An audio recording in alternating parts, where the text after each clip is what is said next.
So, today we're going to be talking about defaults, and I've mentioned these topics a little bit in the past on past streams that I've done, past videos, but I think it's about time that we went a little bit more detail in these topics. Just before we start this video, I wanted to quickly note that timestamps are going to be in the description of the video if you need to find it. This document will also be in the description of the video, and there are going to be sections of this video, such as conditioning, in which I will explain in greater detail going into the future, but for the sake of keeping this video short and sweet, I'm going to be keeping the information in this video quite simple. So, defaults. I think this is one of the most important aspects of CSGO. It's a very difficult subject to overcome. A lot of people have a lot of different opinions on it. Obviously, I will have my own opinions. As you can see, I have made this document which is going to highlight, sort of cross-reference some information which I found in articles before, look into how different teams do defaults, and maybe I'm going to give a couple of my opinions on defaults in general. So, to get started, the main two ways in which defaults are commonly used, I've laid out here, and we're going to talk over them. We're going to give a couple of examples of teams which use defaults in this way, and hopefully that can highlight a little bit on default systems within especially pro teams, and maybe you can relate to one of these and look at the other system and see if you like that better, or maybe if you want to try out a new way of playing defaults. So, the first one, types of defaults most currently used are basically, the first type that I find a lot of teams use is a default formulated with a goal in mind. Now, what that means is, the example I've given here is basically big overpass. We will quickly look into that in a little bit of detail, and we'll go a bit more in detail going into the video.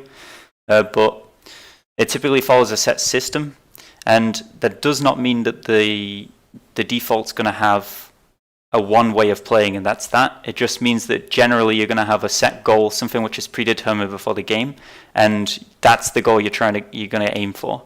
So the main advantages of a default like this is information gain. It's going to allow you to sort of determine where the information is going to be gained. You'll see Big doing this on overpass. It's going to allow you to get that as an in-game leader. You can sort of determine where the information needs to be gained, how you need to gain it, before you can make those big decisions. The next one is obviously map presence. So again, because you're following a sort of like a set system where you have a goal already in mind, you're going to know where your map presence wants to be. Just a quick example, on Dust 2 a lot of teams like to set their default so that they take short control. Now obviously that means that your map presence will be a little bit towards short. You might have guys going lower in tunnels. You're going to have guys maybe top mid pushing up short, so you're going to have map presence in a couple of different areas. It's predetermined, it's already organized, you know where it's going to be. Next one is obviously map control, relating back to the same example. If you determine where your map control is already going to be with a sort of set goal in mind, then you know where those map control, where that map control is going to be as a player and as an in-game leader. And the third one is, it will allow you to sort of already establish where you're going to put in your conditioning. Now I'm not going to go into much detail on conditioning right now, but we're going to touch on that at the end of this lesson. So they're the main four goals. I want to quickly show this example of the big overpass short waters, and hopefully that'll give you a good idea of what I mean by these sort of a default with a formulated goal in mind. So let's go on to big vitality. Now, big are a team which have a little bit of a set system for their default going into this map. It's a little bit of a strat builder. It allows them to have a set goal in mind with sort of set player interactions, how they sort of play. But it follows a little bit of a loose system with a goal. So the default in general is 1-1-3, but this is reflexive. That means that they can basically change how they play. And goals, the goal for big is obviously short water. So this is a default with a set goal in mind. They're not going to be able to achieve that every round, but the main idea for big as a team is that's their aim. So if we go on to, for example, the first buy round, we're going to see this. We're going to see this, instead of going 1-1-3 like they would usually do, they're just going to go straight for a 1-4, and they're going to go for that short water control. So as you can see, they've already started to utilize this default. If we go to the next round, you're going to see a similar system. 1-1-3 is not touched upon again, but 1-4, and you can see Keto is doing the same thing, and they go in for short water control. So as you can see, we're already starting to establish big one short water control. That's a default. Now we see that 1-1-3. Keto is just going to put a little bit of presence up here, and then he's going to go and help Tizian. And what you're going to see is these players in lower aren't going to go for short water control, but the players in connector. So it's been already predetermined before the game that the main chunk of the default is going to be the goal focused on taking short water control, and it doesn't matter who or what process they use for taking it, that's the goal. Now we can go through this whole demo and you're going to see exactly the same thing replicated round after round after round, where it doesn't matter who's taking it, somebody is taking short water control, but that's the main idea. So moving on, we have the second type of default which is used, and this is sort of a loose round of no set goal. This is going to allow for individuals to make decisions, it's going to allow for the in-game leader to make decisions where needed, and the best example of a team which does this really well is Astralis, and one particular map that they do this almost every round without a doubt would be Inferno. Now we'll get into that, but what that means is on Inferno they can basically go with banana control, apps control and brackets control all at the same time. And they can choose where and how they want to take, at what pace they want, and the players can make those decisions based on what information they're getting, how, if conditioning's working, etc., etc. So some points for this type of default. It allows for a much looser map control where needed. That means there's nothing set. The in-game leader doesn't say, I want, on Inferno, I want banana control. If the individuals or the team decides the banana control isn't going to be the sole focus for the round, they can focus their attention on different map control, for example, brackets, mid, or apartments.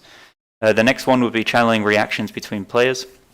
Now what I mean by that is, in a default which is a little bit more set, it's hard sometimes for a certain player to tell another player we should do X or have X reaction to a certain situation, because typically your in-game leader already has a sort of goal in mind for where they want the map control to be or how the default wants to sort of run.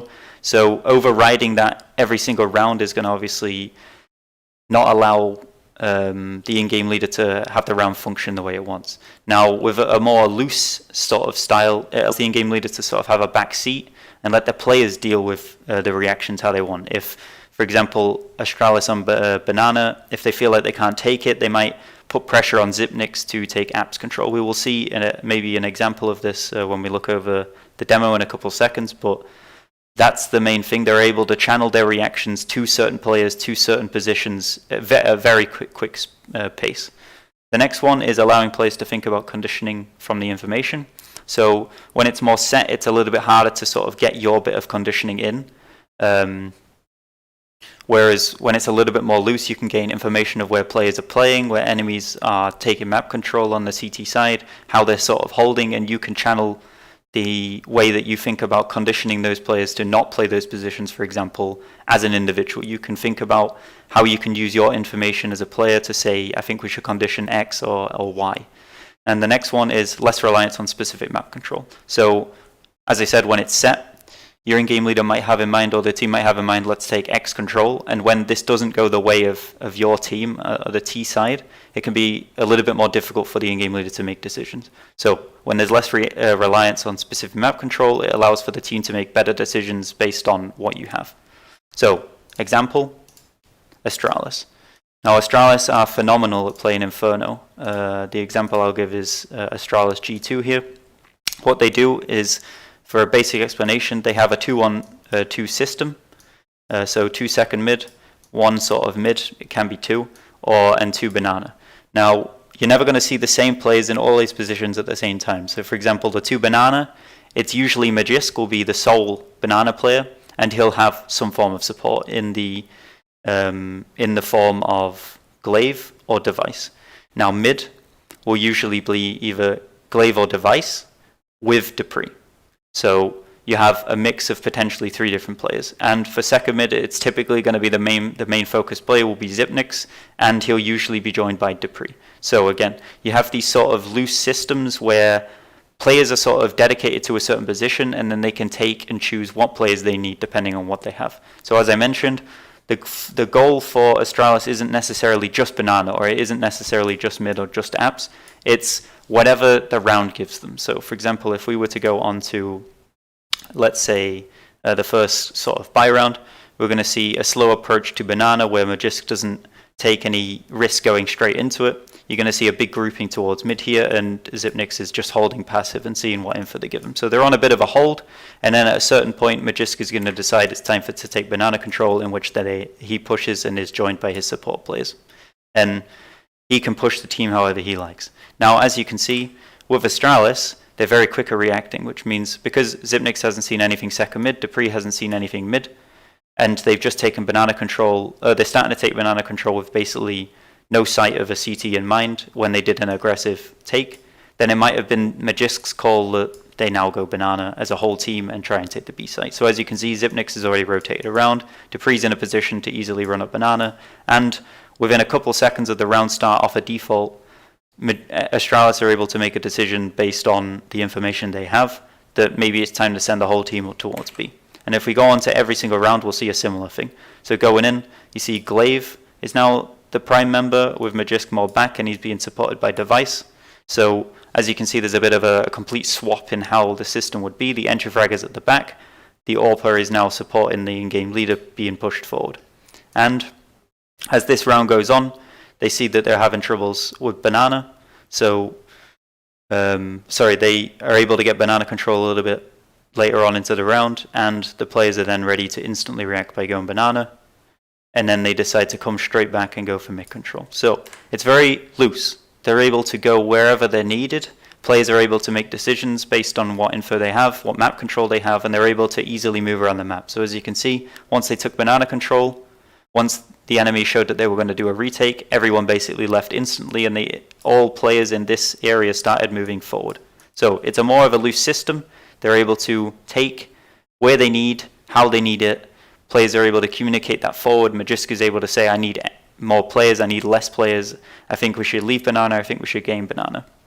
And if we go through this demo, I'm not going to go into big detail because I want to keep this video short, but if we go through the rest of these rounds, we're going to see a similar thing on every single round. Sometimes they'll take banana, sometimes they'll take brackets straight away. Sometimes they'll just hold very, very passively, and then over times they'll go 3 apps, and they'll take apps control first, leave, and then focus on brackets control. So it allows Astralis to be very, very reflexive and very adjustable depending on the situation which arises, which is a different system to Big, where their default is more focused on a specific part of the map.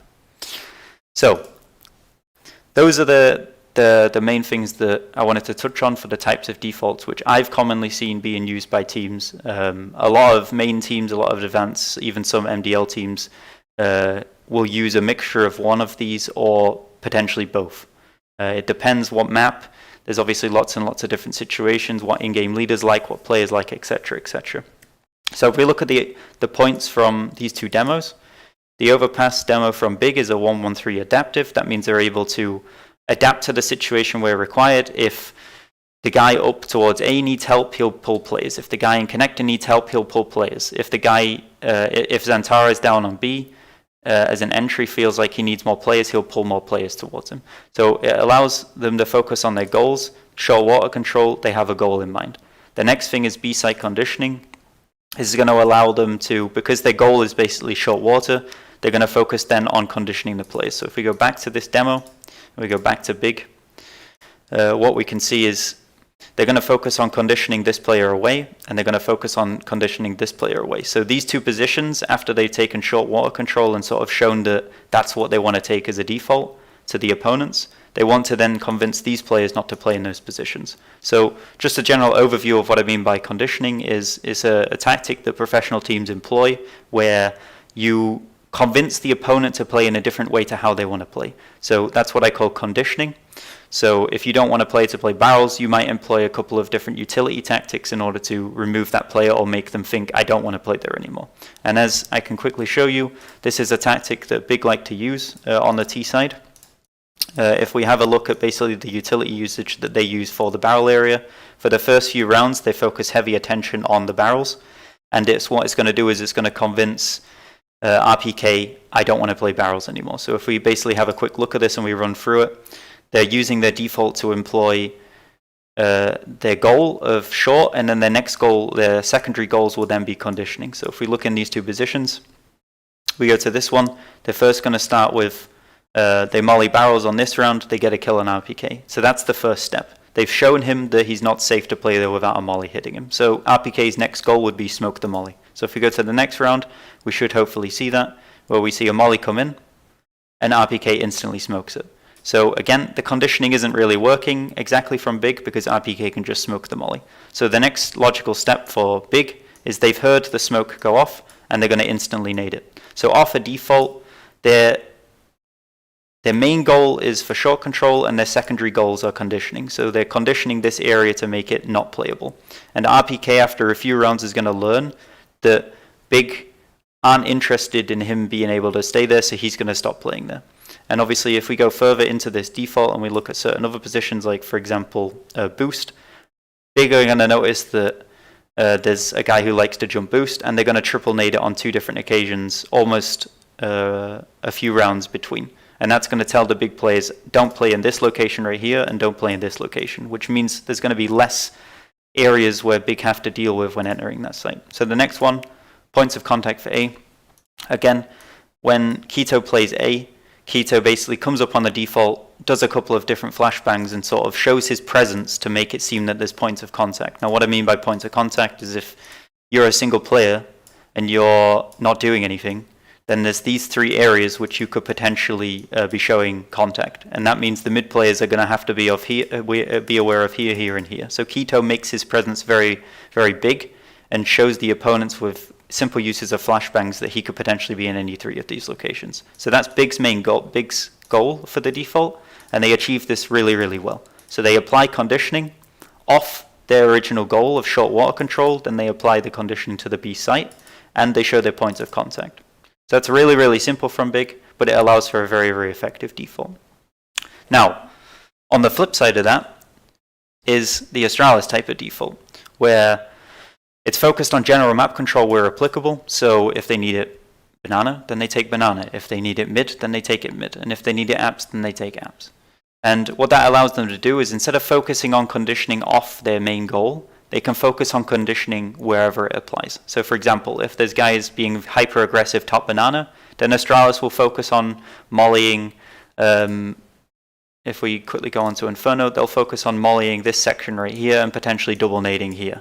With 2 nades off the wall. So they focus their conditioning off the info that's given to them. And because they're attacking all areas of the map where needed, if they're attacking mid, if they're attacking top banana or mid banana, or they're attacking apps, then they can apply conditioning where applicable. So where enemies, they find out where enemies are playing. If they're playing on balcony, they'll condition that.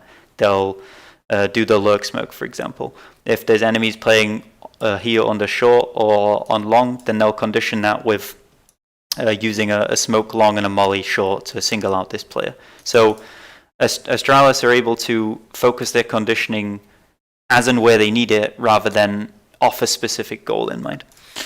And the final one is control through play decisions. So as you can see with the Astralis default, you have these 3 groupings. So you have mid, apps, and banana. And what that means is Glaive doesn't have to make all the decisions himself. He can assign, for this section, Magisk is usually always there. For this section, when they're taking brackets control, Dupree is almost always there. And when taking apps, Zipnix is the sole dedicated player for apps, and he'll pull and take players as he needs. Which means with these 3 players, Glaive is able to assign those roles to those players as you're sort of the dedicated in-game leader and the person who is in control of this map control. And that takes pressure off Glaive and allows for the players to make better decisions themselves. If Magisk feels like he can take banana easier, he might pull more players over, or he might pull less players over. If he feels like banana is non-achievable, then he'll put his presence, he'll tell the in-game leader, I don't think we should be taking banana this round. If Dupree feels like mid is an easier target, he'll use, depending on who's around and what utility they have, he might use mid players, he might use Zipnix, on mid, and they'll do a brackets execute. And what this allows is for Astralis to completely channel all of their available resources on all of these different areas of the map, and Glaive doesn't have to be making every single decision himself as an in-game leader. He can just say, okay, I think it's now time that we go A or we go B off what information that we've achieved. So that's that section done. Types of defaults are those 2 defaults. These are the best examples that I can find for these types. And I think that if you are an in-game leader, or maybe a team that focuses heavily on one, then you should try the other system. Getting your players more involved if you're going for more of an adaptive default, Or if you're going for a goal-oriented default, then obviously focusing on what goals are important to you as a team, as a player, and what maps that they're applicable on. So there's an article here in this document which I believe everyone should have a read through. It's from the Dignitas website, written by Brace in 2017. Now, for 2017, this is an incredibly good explanation of a default for the meta back then. However, we're in 2021 now, and I feel like there's a lot of good points that we need to take from this, and we need to add a couple of points to it. So, explaining the article, we can do this really, really simply. The main point that he makes, why a default? So defaults are good to make a call to reduce round risk, and when you have nothing specific to run. This is a point that is really reinforced in this article. He does a really good job at explaining it, and I think that this is a perfect explanation of why you want to do a default. Reducing the round risk by basically allowing your players, allowing the team to focus on different types of aspect of play rather than just pure strategy and execute is a really good point here. When you've got nothing specific to run, for example, if your strats just aren't working, or potentially you don't know what type of opponent you're going against, aggressive, passive, whatever the situation is, a default's a very good fallback to go on. Now, the next one is goals. The goals that he basically explains in this article is information gain. I think this is very valid. All defaults usually run on information gain. Holding for aggression, another one. A lot of, especially from my background, the UK scene, there's a lot of defaults, especially back from when I used to play, where teams in the UK would typically hold for aggression. Obviously now that I'm a European coach and I focus my attention towards the advanced sort of level, you don't really get that hold for aggression anymore, but I still think it's a very, very valid point of default. Maintain presence. So this is another good one. So obviously pushing your plays out towards all parts of the map on the T side to show the opponents that you're sort of everywhere. This is another good point for a goal, and to lay out the foundations for later in the game. So this is a really good point, which I think a lot of in-game leaders and specifically players really misunderstand when they're doing a default, is that you can lay the foundation for later on in the game by doing certain nuances. So for example, if you're on Mirage and you're the B player on the default and you're doing, let's say, a 1-3-1 default, we can actually pull this right up here. So you're the B player, you're playing 1-3-1, and maybe you have some strats in the strat book from your in-game leader which allow for B executes. Then what you might want to do is lay the foundations for those B executes. You might want to maybe do some sort of aggression on, let's say, something which Big they do quite a lot is they'll throw a smoke here and then this player will go aggressive around the sides of this.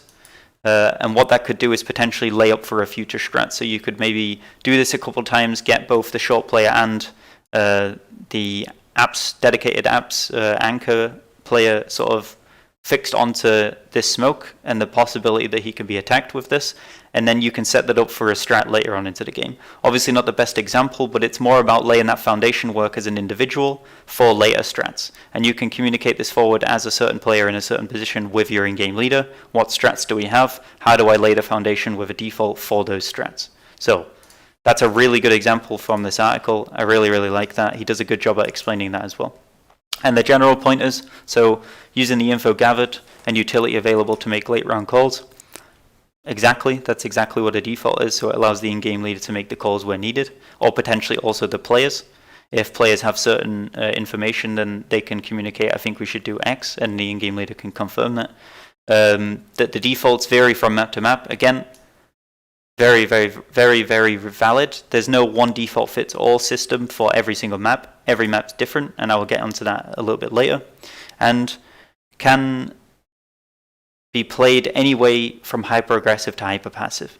And again, as you can see, there's some teams like, for example, Furia, which are hyper-aggressive, and then there's teams which are hyper-passive. I don't have an example, but I can go back to what I said with some UK teams is they'll just play super laid-back passive, waiting for aggression. So another good point. Most pro teams begin their journeys with default and branch out into strat/executes later. Obviously, for a pro team, you have lots of good players, and it's much easier to come straight into a pro team, or at least the article explains that it's a lot easier for professional teams to come as a new team, instantly hit defaults, and then add strats on top, which I think is usually the opposite case when a lot of teams that I focused on is they'll usually focus predominantly on strats and then add defaults in sort of early to mid in their career with the team. So those are the really good points from that article. I recommend everyone go read it. This document is obviously in the description, so if you have time, spend 5 minutes reading the document. As I said, I think it really fits well for 2017 meta, but we're in 2021 now, and I think we need to add a couple of points to this. So here's my take. So a little bit of addition to this article. So conditioning.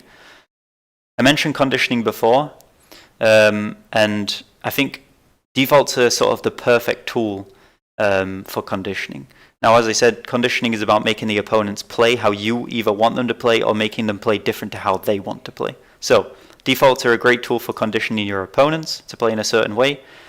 Teammates can obviously work together using a mix of information tactics and utility usage to achieve these goals. I think this is a part of defaults which are really, really misunderstood, and we definitely have to look into when we're thinking about defaults. As I mentioned with Big, they have that example of they have a certain area that potentially they want to condition, like the barrels, and they'll focus a lot of their attention on that area.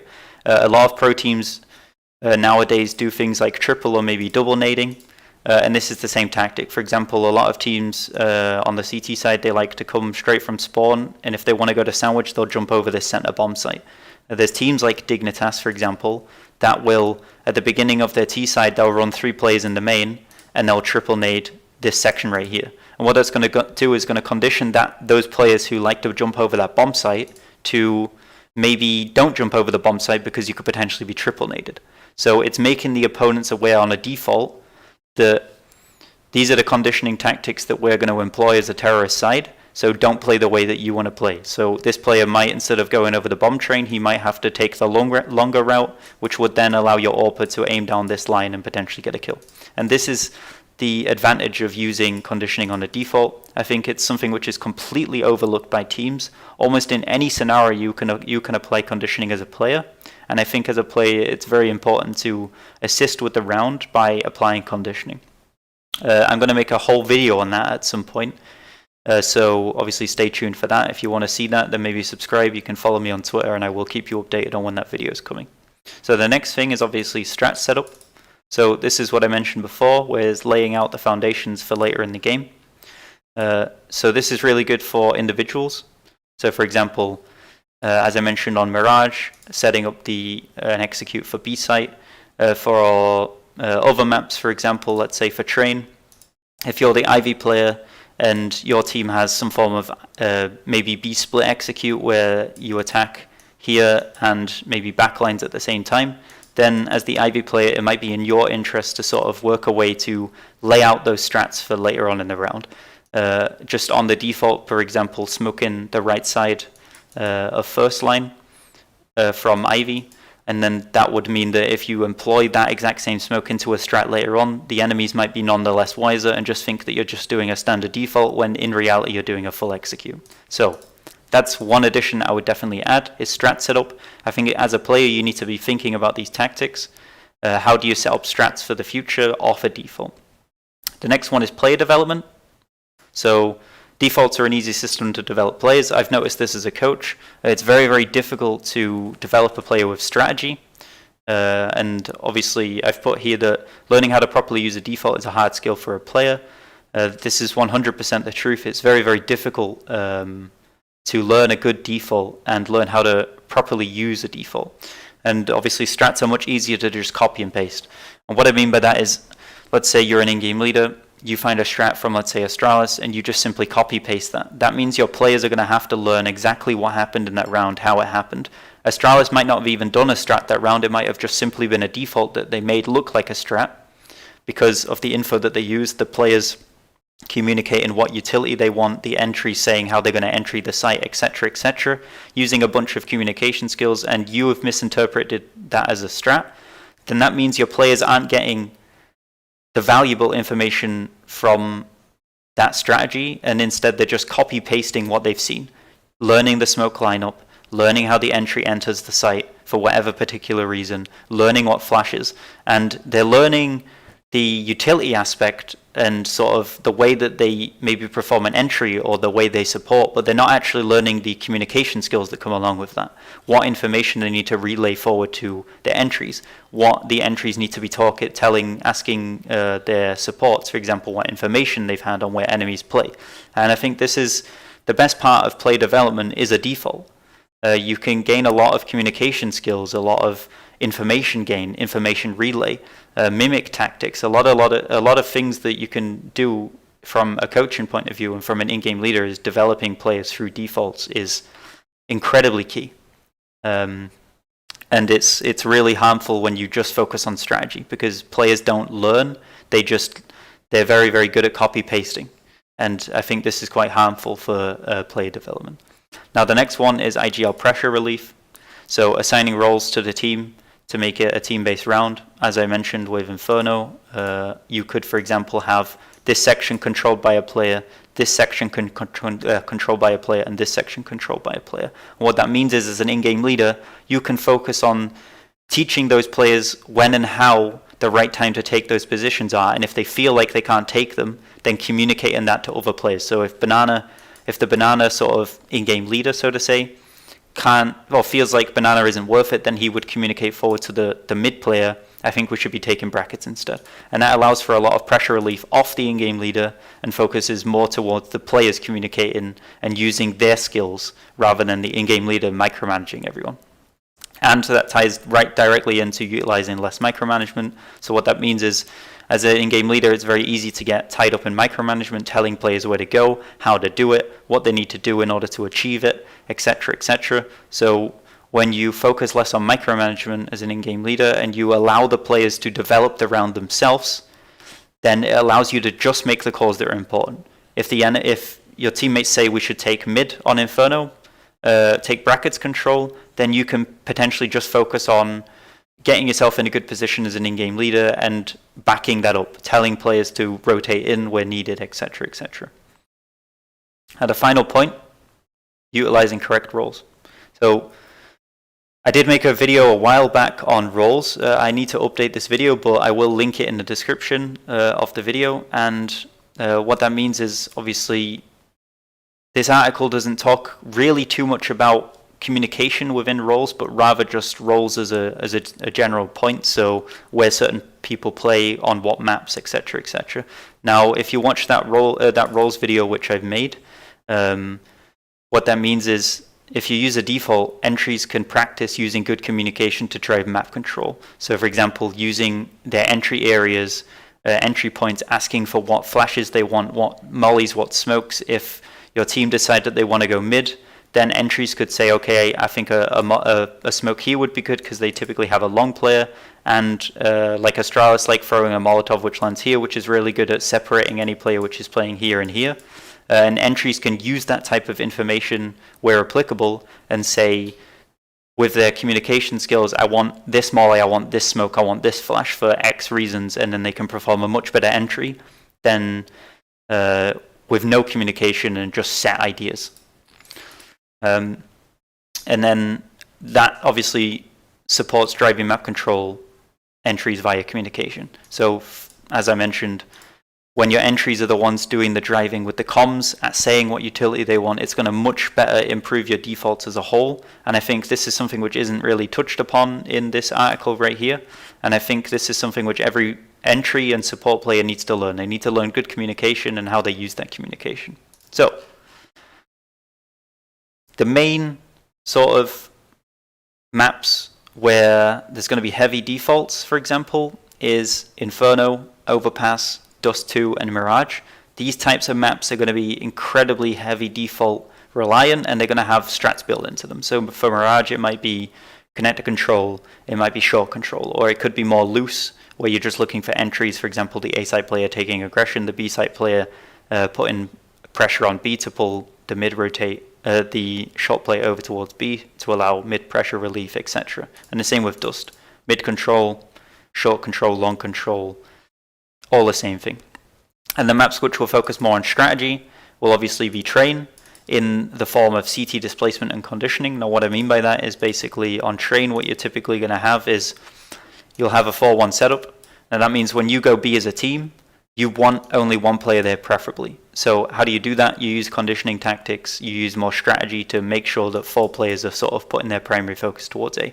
And obviously when you go when you go A, you typically don't want 4 players playing there. You would prefer 2 in B, or at least 1 towards the connector rotate, and sort of 3A. So again, you can use defaults, but you typically employ certain strategy to use CT displacement, and you use map control tactics in order to displace the CTs to get the positions, get them in the positions where you want to perform the executes. Nuke is the same.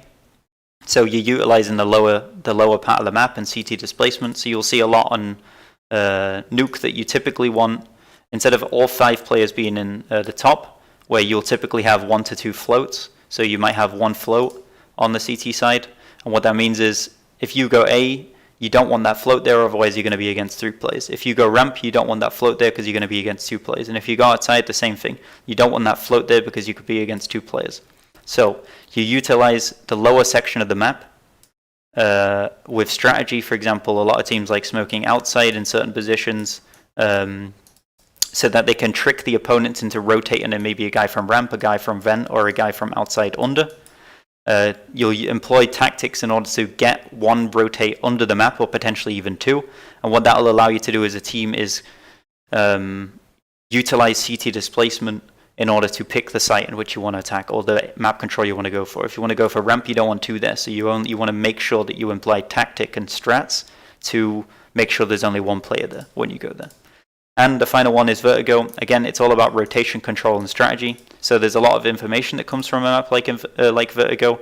The players which are playing sort of underneath this area right here are going to hear those rotates from A to B.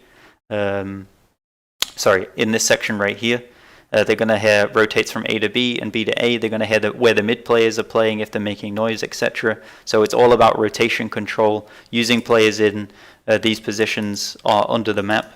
Attacking here and here at potentially the same time in order to control rotation. So you're going to use a lot more tactic and less default. So that's all I've got for today. Obviously it was very rushed, but I don't want to make these videos long because I've noticed long videos are hard to keep concentration on. But the main thing is I wanted to cover the basis of basically my thoughts on defaults, how certain teams employ defaults, etc., etc. And as I mentioned, this document, which you're seeing on screen now, will be in the description if you need it. I'm going to add timestamps to the end of all of these sections so that if you need to skip to a certain part of the video, then obviously that'll be for you there in future. And I hope you obviously enjoyed the video. I hope there was enough information on this to learn something from. This is going to be the first video of many that I do on basic CSGO concepts, so this will be the first one of defaults. I will mention certain things, for example, in future, like conditioning. I'm going to talk about player development from a coaching point of view and from an analyst. And I'm going to talk a little bit more in roles, etc., etc. So if you're interested in these types of videos, please subscribe and you will see those videos coming in the future. Anyway, that's it for today. So I hope you all enjoyed, and we'll see each other next time. Thanks, guys.